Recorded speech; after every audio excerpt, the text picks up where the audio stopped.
basically you fought everywhere you went when a new school, came up. Now it's really discouraged, but back then it was kind of a rite of passage. So for me, fighting was normal, not in a brutal way, but just in a, okay, this is what I have to do to let everybody know that you can't pick on me. Obviously, I've interviewed a ton of people from prison gangs. Nothing as extreme as what they live every day. Wherever you guys are watching this show, I would truly appreciate it if you follow or subscribe. It helps a lot with the algorithm. It helps us get bigger and better guests, and it helps us grow the team. Truly means a lot. Thank you guys for supporting, and here's the episode.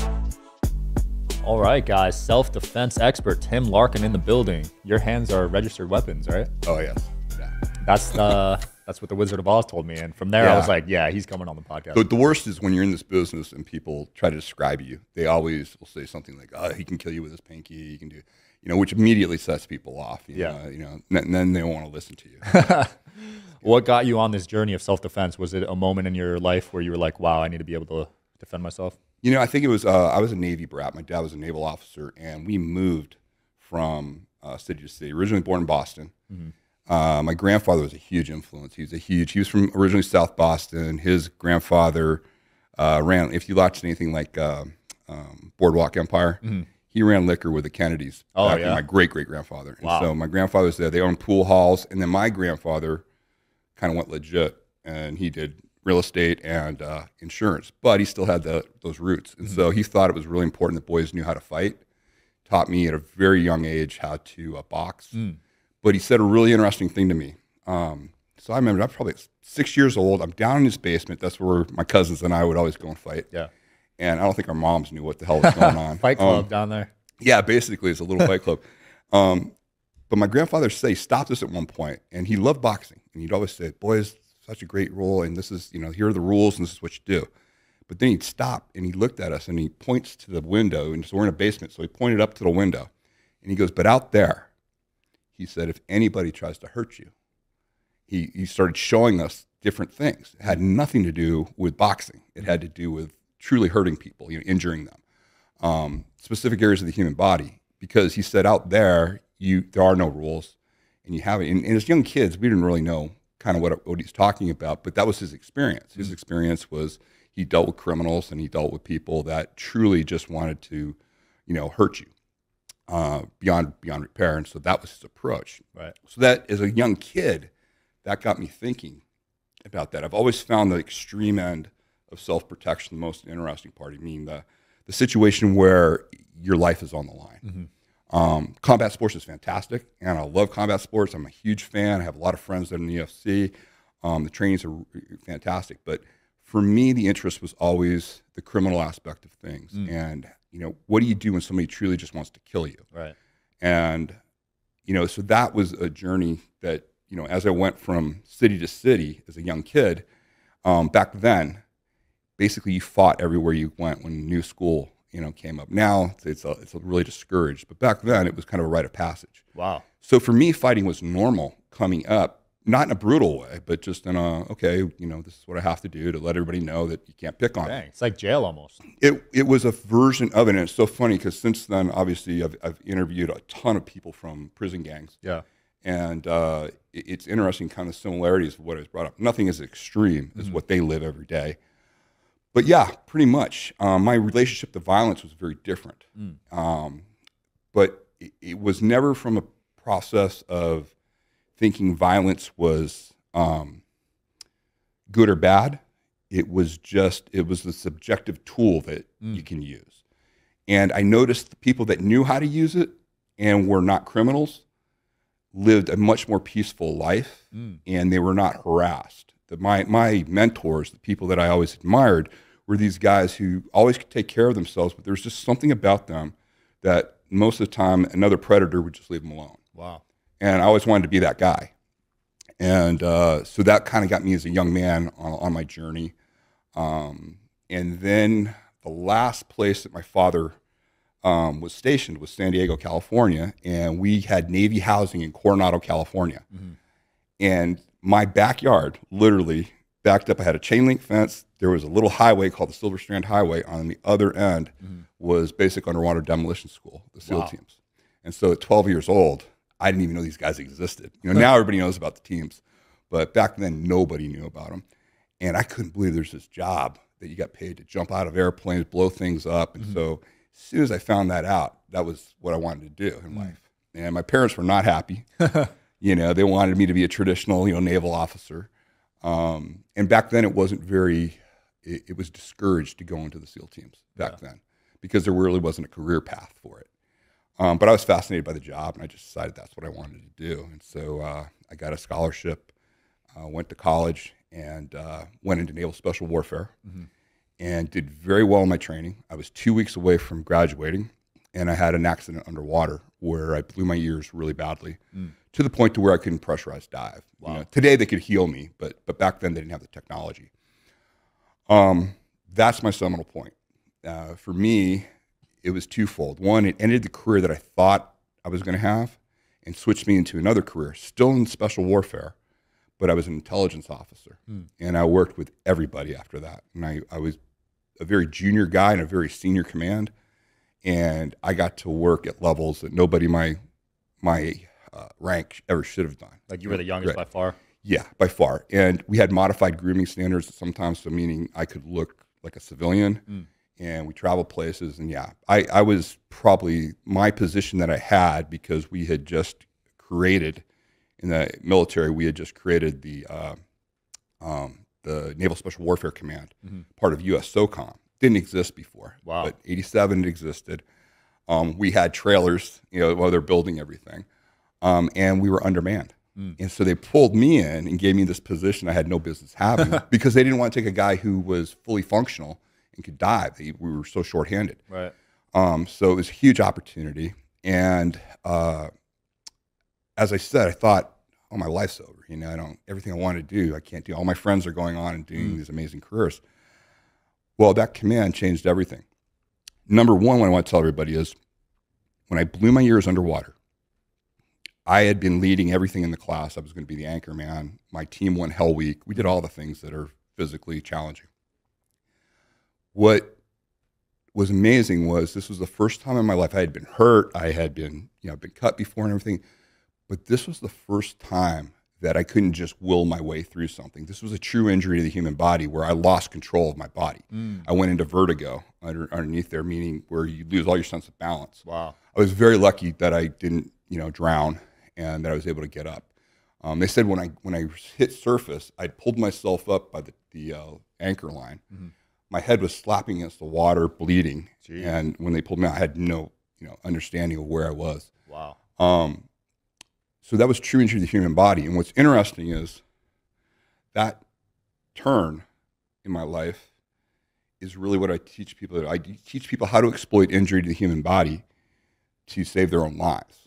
And you find out really quickly there are areas of the human body that if you put enough trauma into them and you put enough force into them, the response of the human body is to protect itself, and it bypasses the brain. And so that's where it all started. Right. And the nice thing about injuries of those type, and you've experienced it, if you put your hand on a stove, your hand automatically comes off. Right. You don't burn yourself and say, oh, I better move it. It happens. The afferent nervous system of your body has you pull it away, and then you realize, oh, I burnt my finger. And that's to protect your limbs. But in that time where you burn yourself and pull back, your brain is not involved in that process. It's you responding to the injury. If you step on a sharp object, your foot automatically comes up. Those are autonomic reflexes that come up.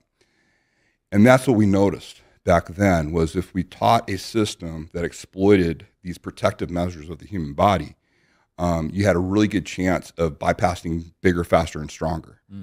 And because everybody responds to trauma that way. But it's not, we don't teach things like when you teach for your own self-protection, you're not teaching to compete with somebody. You're teaching you want to put an injury on them as quickly as possible so you don't get to find out how good they are at whatever they do. Right.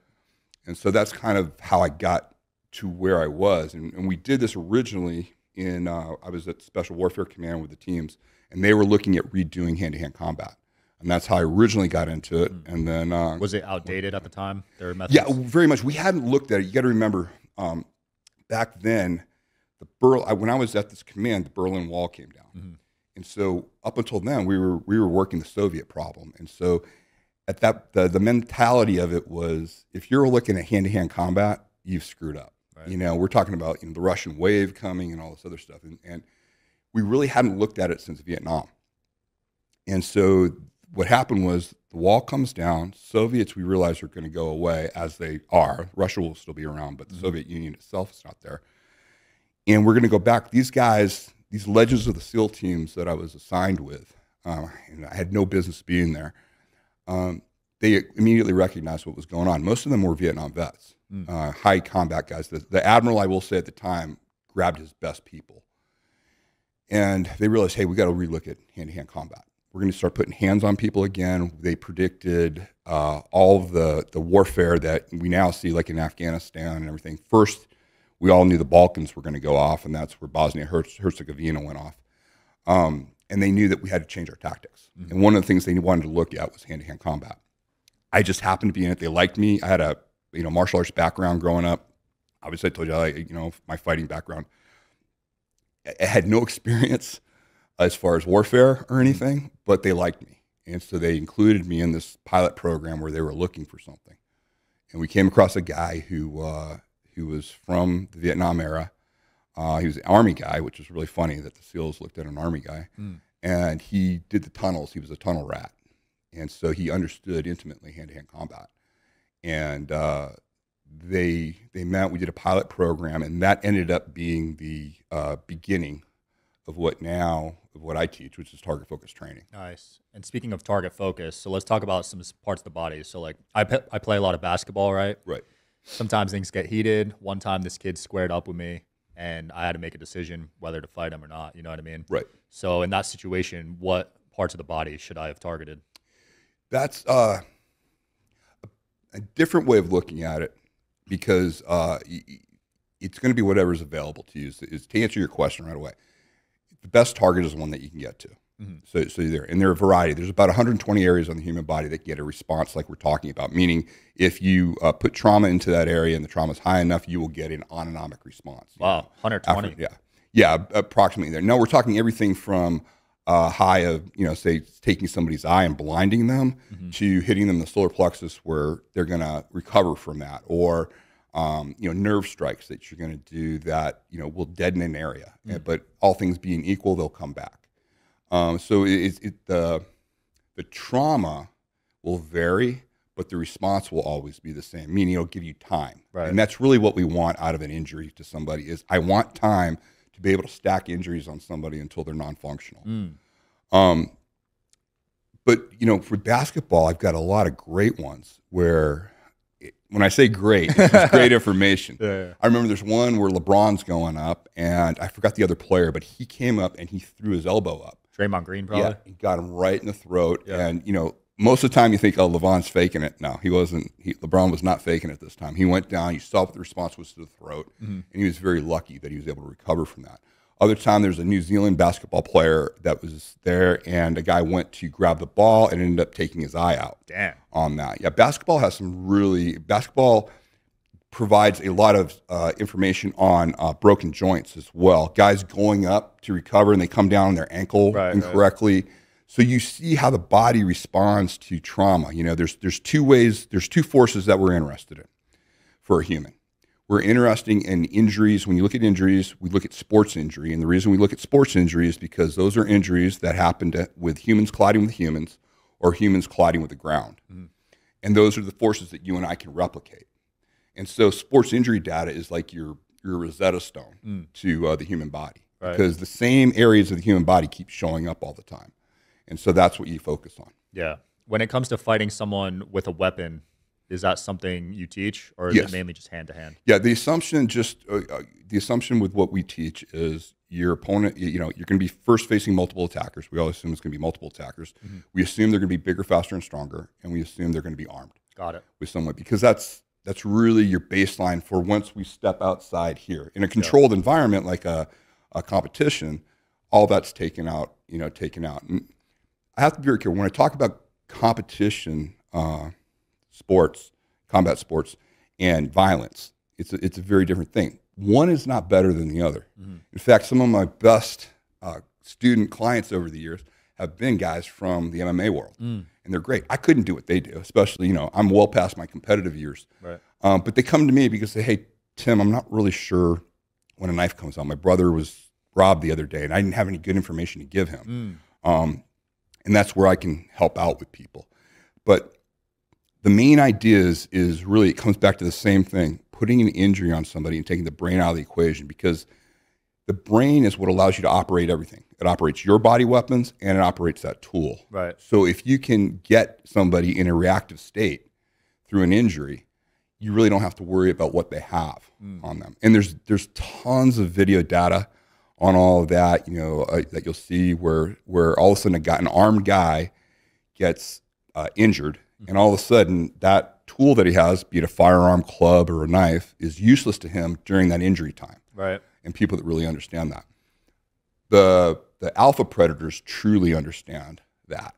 They're very good at that. And that's why I spent a lot of time interviewing and then going to the federal prisons and talking to people that operate in that petri dish of asocial violence.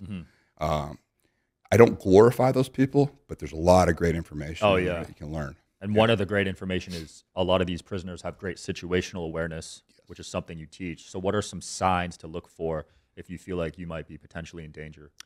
Well, you hit it with the situational awareness, but most people think it means an attitude or a look, or like trying to look intimidating, and that's not it at all. It's really just a presence of knowing, your surroundings, you know what's going on right now. Like for me, and we're in the studio right now, if I'm curious about what's going on behind me, all I got to do is look in the reflection here. But I don't have to disengage from you. I can just know, okay, I can see what's going on there. Right. It's just a basic understanding of your surroundings, where things are going on, and just watching people. Are you interested in coming on the Digital Social Hour podcast as a guest? Well, click the application link below in the description of this video. We are always looking for cool stories, cool entrepreneurs to talk to about business and life. Click the application link below, and here's the episode, guys. Probably the best thing that everybody here can do, I'm going to give your folks some great information that all you have to do is read or listen. And that would be the number one tool that I think everybody needs for real self-protection, of yourself and your family, is understanding human nature. And studying books like, Robert Greene's 48 Laws of Power, or I think even better is his Laws of Human Nature. The reason those two things, and they're very easy to get, there's many other ones, but those are easily accessible and very well done. If you understand human nature and you understand how predators operate, you can spot things well before it gets to the point to where there's violence. My goal with any client is I will give them all the information about bigger, faster, stronger. I will show them how to injure the human body. We'll do all that. But that's only if everything else fails. If you have to use the physical part of my information, that means you've had a traumatic failure in your situational awareness and your understanding of human nature. Interesting. Yeah. And so that's probably the greatest thing, because the easiest thing for me to teach people is, punch here, kick here, stomp here, grapple here, do that. All of those things are fun and they're interesting, but really what gets people in trouble is not recognizing the danger prior. Usually when I talk to people that unfortunately have had to use the information that we've provided, they will tell me, I knew something was wrong here, but because I didn't want to feel, I felt awkward saying something, or I felt like I would be judging somebody, I got to here, and then it was too late. Right. And so my goal with people is, listen to your intuition, understand your situation. If you're getting those uncomfortable signals early on, you have to, really learn to trust those. Yeah, trust your gut. Yeah. And I mean, people, they sounds, it sounds kind of like, oh yeah, everybody knows that. That's why I show the violence first, because I show people that I go, this is what it's going to take if you ignore all of this. Right. And there's many examples of people doing clearly avoidable situations that then get themselves in, and the only tool that works at that point is the tool of violence, and you have to understand how to use it. When it comes to de-escalation techniques, I know it's probably case by case, but is there anything in general you use? Yeah, most like I said, the alpha predators that I know is there's one guy I interviewed, Michael Thompson. He was one of the founding members of the Aryan Brotherhood. Wow. And Michael just recently got out. 23.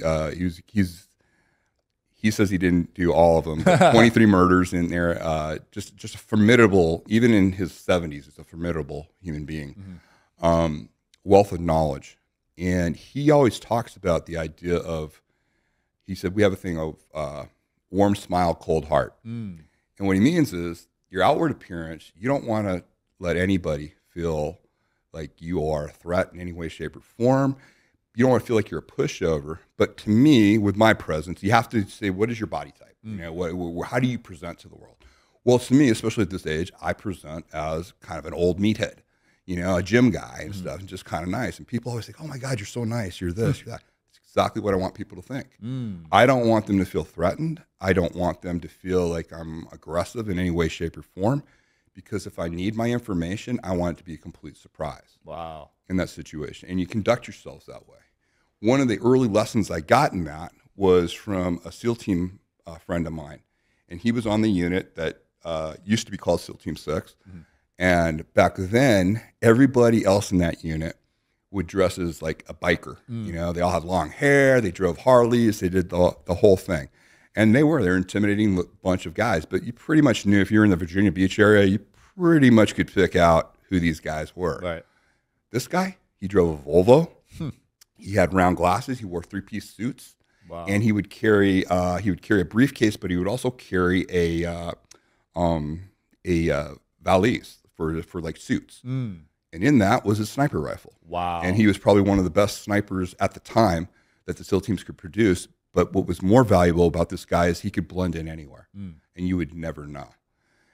And most of the people that I found that are truly dangerous and truly capable could come in here right now, and you wouldn't, you know, visually, you wouldn't be triggered by any of them. You wouldn't be worried about, oh, is this guy that? I mean, I come in sometimes and just from my physical presence, even at my age right now, I still have a presence where people, oh, God, you look like a big guy and stuff. And I laugh because the people I know that are truly dangerous, you will never know until you know it's too late. Yeah, because you see documentaries of those serial killers like Ted Bundy. They look like normal people. Oh, flattened effect. Yeah, you're not there.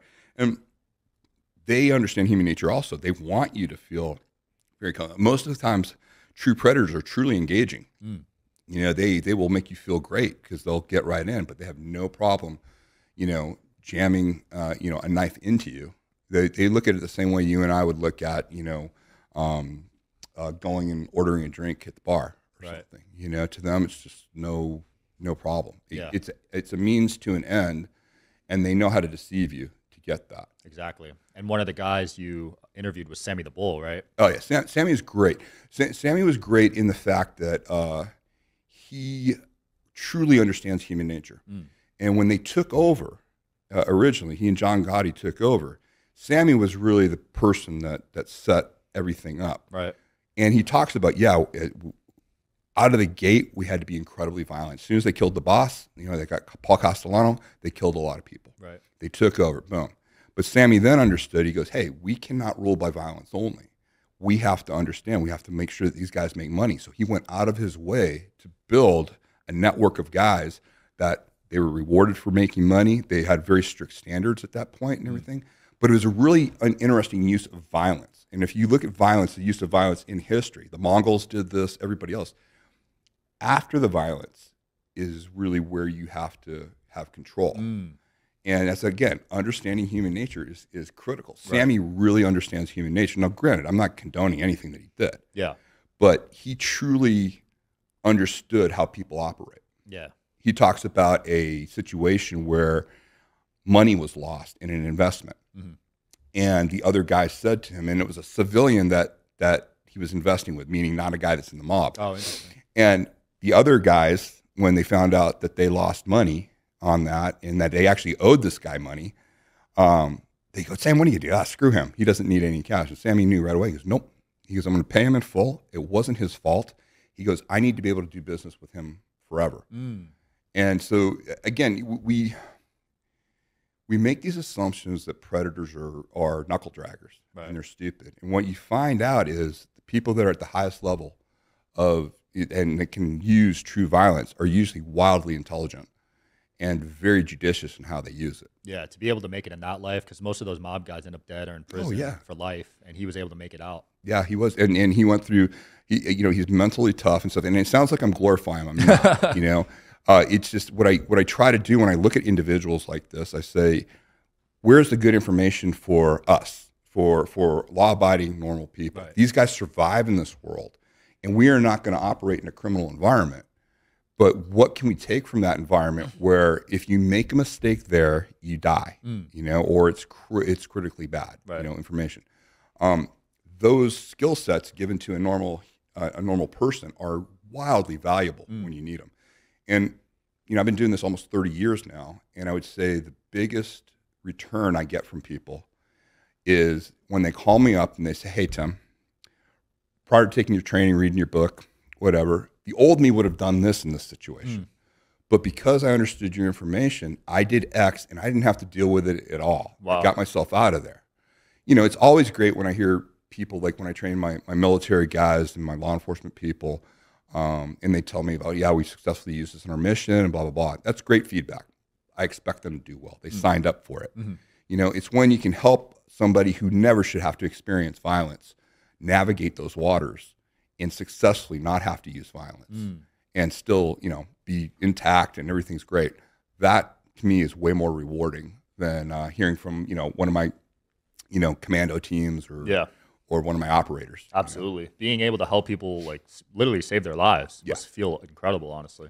Yeah. And that's the young me. When I got in, I only wanted to train all the hardcores. And that's all I did. All the hardcore units, NATO, I did everybody all around the world.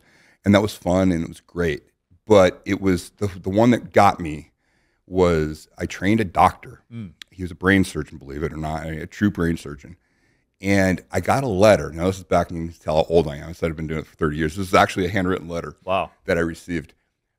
He had gone in. He'd been called in late.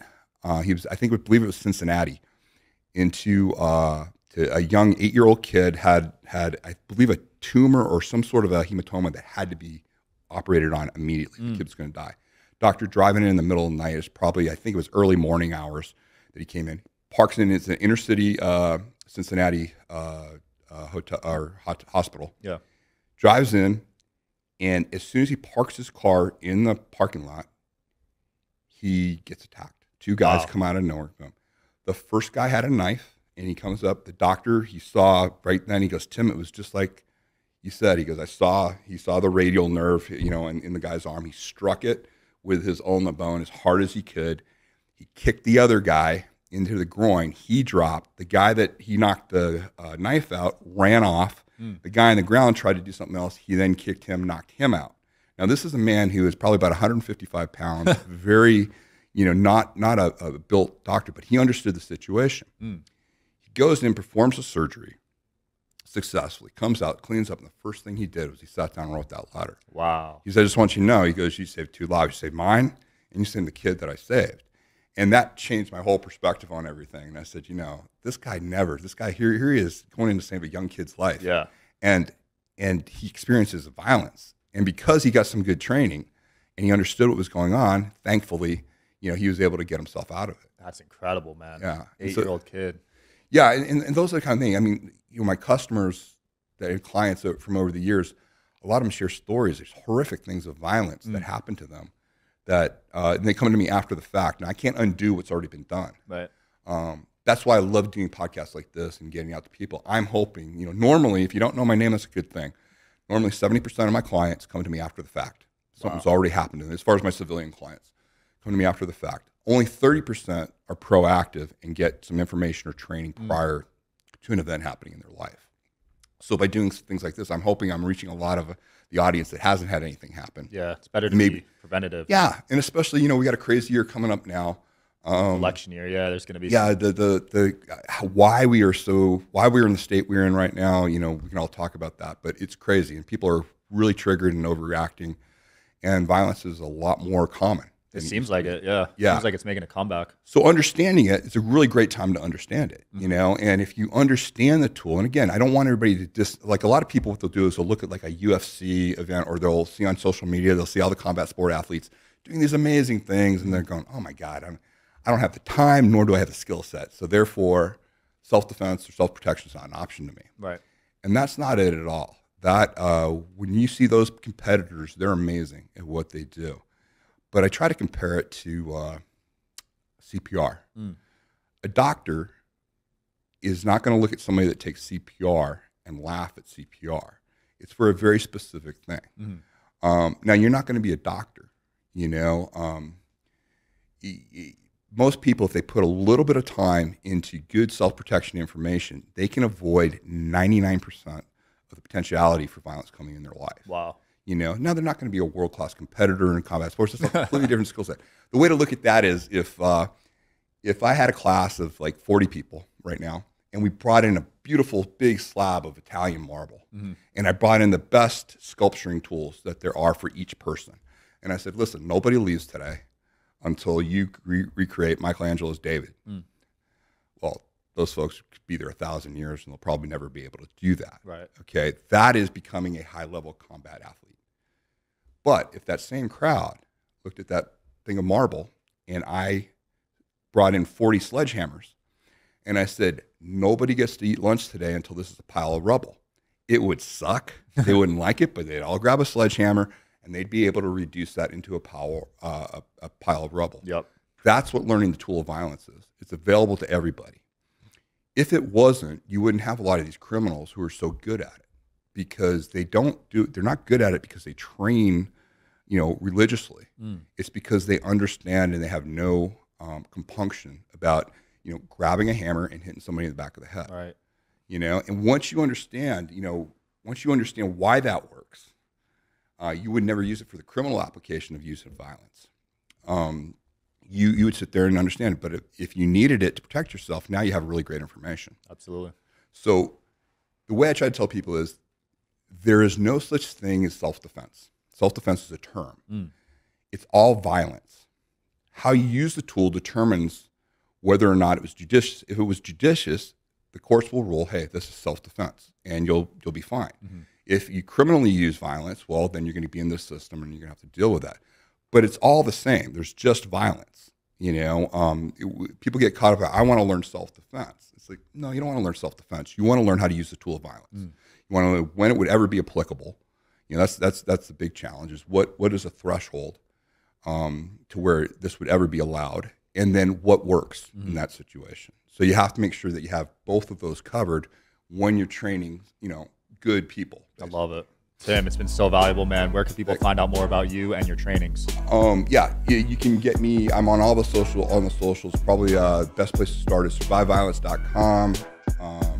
I give out free information out of that. Of course, IG, just Tim Larkin. You'll find me on any of the platforms. Perfect. We'll link it below. Thanks for coming on, man. You got it, brother. Thanks for watching as always, guys, and I'll see you next time.